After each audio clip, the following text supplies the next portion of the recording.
Happy Thursday, friends. This is Neil Adler with another episode of Syracuse Central on the Fan Arch Network. Really appreciate y'all tuning in. We cover Syracuse basketball, football, and recruiting in both sports here. If you are so inclined, hit that subscribe button, tell all your friends.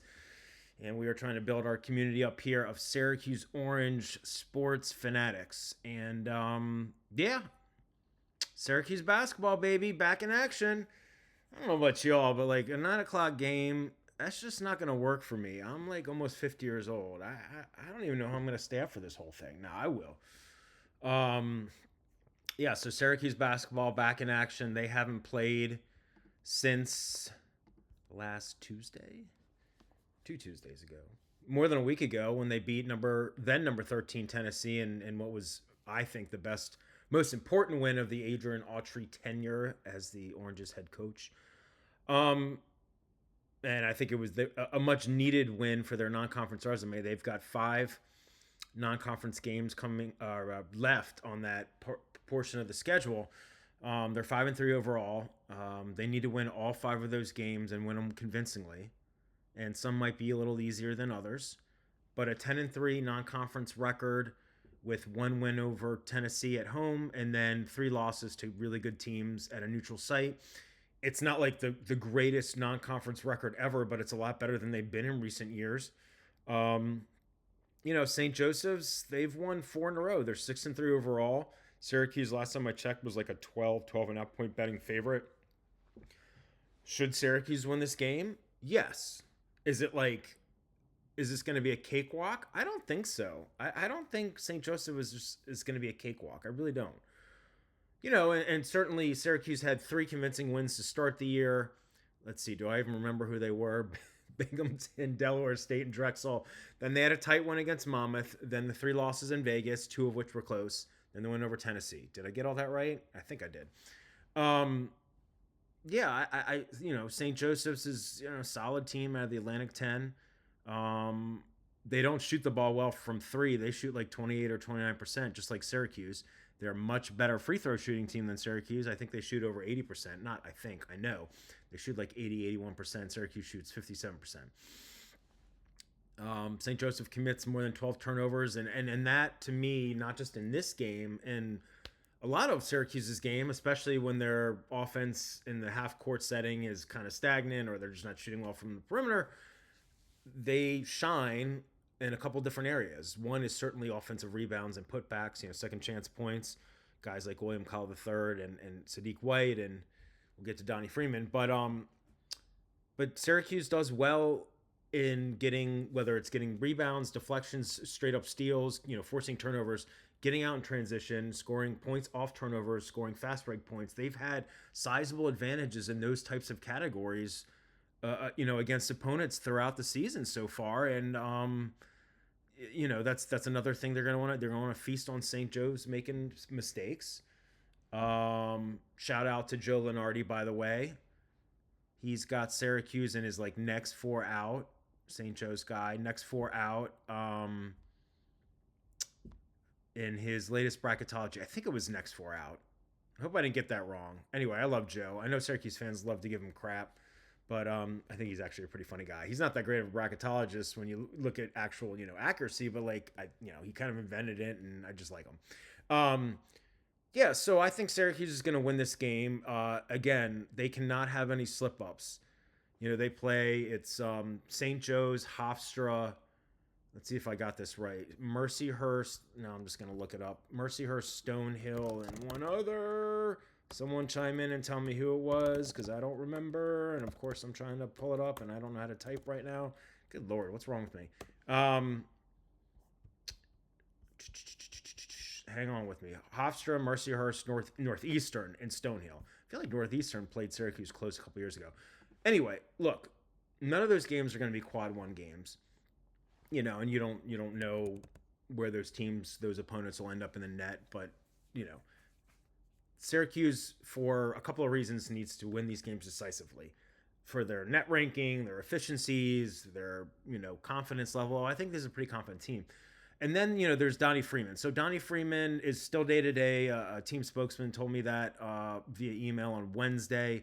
I think Syracuse.com also had a story about that, noting that Autry, I think Adrian Autry, head coach Adrian Autry, let's give him his proper respect. I think he said, I don't know if it was on ESPN Radio Syracuse, Orange Nation with Paulie and Steve, that Donnie's day to day, and they expect him back soon. When that is, I don't know. People would, when I put it on Inside the Loud House, they were speculating, oh, it's going to be, against Clemson on New Year's Eve for ACC play. Maybe, maybe not. I don't think they're like holding him out until ACC play. Like, I think they're going to play him when he's cleared to play. So, again, I think Syracuse will win this game. They got Hofstra on Saturday, but they better not be complacent against St. Joseph's. And, I was thinking about this earlier before I came on Syracuse Central. Like, the fact that they've had like over a week off, I don't know if that's like good or bad. It's like, obviously you can like, get into it in practices and focus on that and rest. And if guys are a little banged up, but then you also just beat Tennessee at home coming off that win and the court storm. So you got like that momentum, and then it's like, 9 days off or what, 8 days off, whatever. I don't know. Drop me comments about what you think. Is Syracuse going to beat St. Joseph's, and by how much? And when do you think Donnie Freeman's coming back? And let me think. What else? What else can I ask you all? What's your favorite holiday movie? Holiday movie. It can be Christmas or something else, but not everyone celebrates. I'm Jewish. I'm not really religious, but like I like the menorah, and my son likes to light the menorah. But I've been celebrating Christmas my whole life. So like, what's your favorite holiday movie? When I was with him in Nashville last weekend, we watched, and I'm not going to digress for too long, but we watched, I've obviously seen it a million times, but he saw it for the first time, National Lampoon's Christmas Vacation. Is that your favorite like Lampoon's movie? You've got like the original and European and Christmas and Vegas, and there was one with like Ed Helms in it. Like, that was like the reboot, or I don't know. Christmas is the best, right? Anyway, tell me what your favorite holiday movies are. Die Hard? All right, I'm off topic here. We're going to get on to some recruiting stuff. Theo Adema, he is a 2027 four-star center, top 55, 60 national prospect, top 10 center in the 2027 class. He's at the Cushing Academy in Massachusetts, which is a very good prep school. He was offered by Syracuse over the summer. He took an official visit to Syracuse in September. Syracuse visited him at Cushing in September when the fall recruiting period opened up, and, coaches would start going out to open gyms and do in-home visits along with, guys coming to campus as well. And he's visited a couple other schools. And so the reason I'm bringing him up now is a guy, what's his name? Jeff, Ehrman. I think I follow him on Twitter. I don't even remember his name, or I don't know how to pronounce it. Jeff Ehrman, who's like, he's at 24/7 Sports. I think he runs the Maryland site. Shout out to my hometown Terps. And he's really plugged in. So like, I trust his stuff. It's kind of like Mike McAllister, it's Syracuse's 24/7 Sports site. Anyway, Jeff, like a day or two ago, lobbed a prediction for Maryland to win out for Adema. It's one prediction. Take it for what it's worth.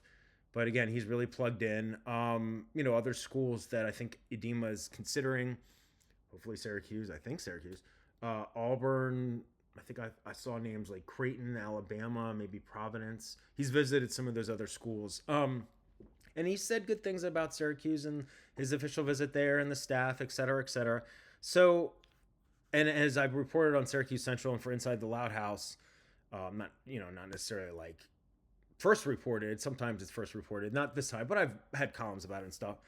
He's one of multiple, like 4 or 5 2027 prospects who hold Syracuse offers, who there's been a little bit of chatter about maybe could reclass to 2026. And one guy who I have first reported about is Clyde Walters, who took an official visit recently, and I'm going to get some more info on how that visit went. But Adema is in that, potential, reclass to 2026 kind of chatter as well. So, if I had to venture a guess, sounds like Maryland could be the leader for him. There's also talk that like he could announce a college decision in the next, like sometime this month or in the next month, like relatively soon. So I'll keep an eye on it. He's a really good player. Like I said, one of the best centers in 2027. We'll see if he reclasses. And we've talked about, obviously, Syracuse still looking for a 2026 commit beyond Calvin Russell. who I'm still trying to figure out and find out if he's going to join the basketball team. Assuming I believe he's enrolling in January at SU. I need to find that out. Anyway, so we'll see about Theo. Looks like maybe Syracuse might miss on him, but stuff happens. Whatever. It's all good. Syracuse has offered like 15 guys in 2027, and it's still relatively early for some of those. You haven't seen a lot of the top 2027 prospects, in terms of national rankings, commit to schools yet. So, but again, if he's, reclassing to 2026, that kind of changes his timeline. All right, so we're going to go to Jordan Smith Jr., who is, we've talked about him many times. I love water. He's a 5-star shooting guard out of St. Paul VI in Northern Virginia, my hometown DMV. Syracuse has been on him for a bazillion years. Okay, maybe not a bazillion, but since they offered him May 2023, he's crazy close, and I mean that in a positive way, with Brendan Strawn, with Team Takeover and all that, and the DMV and Autry as well, and just like with Deron Rippey Jr., they've been, Syracuse has been on Jordan for a long time and prioritized him and been overseas to see him and been, EYBL, other showcases at his school. He's taken 2 unofficial visits to Syracuse. One was in early November, as I first reported, and then one was in September of last year. So, I've been told a couple times that Syracuse is still trying to get him on campus for an official visit. Hopefully when there's a game. He's going to obviously sign during the regular signing period, which is next spring, but that he could announce his verbal, at any point. And I've been kind of hearing through the grapevine, again, not my direct intel, but just reading from analysts and stuff, and some people I do talk to that, again, are way more plugged in than me, that, he could announce in the next month or two, but again, wouldn't sign until April. Certainly Syracuse continuing to fare well on the court is very important. Stability with the staff in terms of beyond this season. And then let me read some intel here this is from Jamie Shaw. Jamie is one of the most plugged in national analysts / scouts in the country. And he's at Rivals / On3, but technically the brand, the Rivals brand is the prep recruiting stuff. And so he was going through and talking about different 2026 prospects, highly ranked ones that have not committed yet, including Deron Rippey, who he thinks is going to go to, he's got a 60% confidence going to Duke. And hey, listen, Ron, his dad and I are really close. So like, I'm rooting for him no matter what. Okay. Jordan Smith though. I'm just going to read what he said. Duke has long been the school I've heard the most associated with Jordan Smith throughout the process. However, Arkansas has continued to pick up steam. Syracuse is another school I've heard mentioned with Smith. Right now, everyone I'm talking to is watching Duke, but they're also keeping an eye on John Calipari, who's obviously at Arkansas. It does not sound like a commit will come into the 2026 calendar year, so continue to watch how this one moves. Prediction, and he's got Arkansas and Duke listed together. Confidence, 45%. Biggest threat, Syracuse the field. Okay. I mean... And again, Jamie is like more plugged in than anyone. And I've quoted him in stories and he's given me stuff on background. Like I trust him more than anyone. And so Jordan's final 6 or whatever is Duke, Arkansas, Syracuse, Georgetown, Kentucky, and Indiana. I haven't heard as much about Kentucky, Indiana lately. Georgetown's name always comes up because they've recruited him for a long time and that's a local team for him. But definitely from what I've heard, Duke and Arkansas might be the two, that Duke and then maybe Arkansas, and then maybe on the next level, Syracuse and or Georgetown. So, I said the same thing with Deron Rippey, especially given a little bit of uncertainty over the staff, assuming they do well and get to the tournament and all that jazz. I'd pick the field over Syracuse for Jordan Smith, but I feel like the longer he delays his commitment announcement, his verbal commitment announcement, that gives Syracuse more time to be crushing it on court, hopefully. And that would be a good thing. I don't know if Deron Rippey ends up at Duke, I don't know if they're close, to be honest with you. They do play separate positions. Deron is more of a point guard. Jordan Smith is more of a shooting guard. And they're both highly ranked. So obviously if Duke got both of them, wow, that'd be a killer class. Bottom line, I feel like Syracuse still has a shot here. They need to keep winning, and I think it would be super beneficial and an encouraging sign if they did get him. They got him on campus for an official visit, and that would be his 3rd visit up there. I think he just visited for a Duke game recently. But if he ended up visiting a third time, that would be huge. I think that would really. I'm not saying that would make Syracuse the favorite, but again, he has talked so highly of Coach Brendan Strawn and his relationship with him. And again, Autry also used to coach with Team Takeover and at St. Paul VI. So there's a lot of family, kind of familiar relationships there. So it wouldn't surprise me if he ended up at Syracuse. We'll see. All right, so this came out a couple days ago, but I just wanted to get into it just for a second because I've been doing a lot of football stuff the last few days, and I didn't want to ignore it. But SU Athletics put out a press release again, like a couple days ago, that Aaron Womack plans to redshirt for this season, and he's a freshman guard, small forward, 6'6", out of the Milwaukee area, and like this makes sense. And that dude, I wrote about him a bunch for Inside the Loud House because I was covering his recruitment when he was a recruiting target for Syracuse, and then when he committed, and I wrote about him from time to time. He put up some monster game. He played for Dominican High School in Wisconsin. He put up some monster games this past year. Monster. And again, I'm not saying the league he played in is like on the same level as the Grind Session or the EYBL Scholastic or some of those powerhouse leagues. But he averaged almost 30 points a game. Here, let me look at the stats. Senior season, 28.8 points, 11.1 rebounds, 4.3 assists, 2.3 steals, 2.8 blocks per game. That's insane. Wow. Yeah. So in the year before that, he averaged like 20 points, 8 rebounds, 3 assists, and Dominican was 24 and 4. They were really good. Look, he's kind of like a guards, small forward, wing, hybrid, whatever. And you've got Nate Kings, who's a redshirt senior, although apparently there's talk that maybe he could have more eligibility based on junior college or whatever and all the NCAA nonsense. So, but then you've got Kyan Anthony, and you've got Tyler Betsy is a little bit taller, a little, maybe, but, there's positional overlap. So, Syracuse has 13 guys on scholarship. At least 3 of them, I believe, will have exhausted their eligibility. J.J. Starling, Bryce Zafir, and William Kyle III. And then we'll see about Nate Kings. So they could have, and, it's probably a little unlikely to, so let's say that they could bring back 10 guys if Kings could come back. Are they going to retain all 10? I mean, that doesn't seem to happen in the portal area, but then again, if they end up having a great year and everyone's pumped about things, now I don't know who would be a candidate to go early, those 10 guys to go early for the NBA draft. I mean, unless Freeman comes back and crushes it, I don't, Starling, we'll see.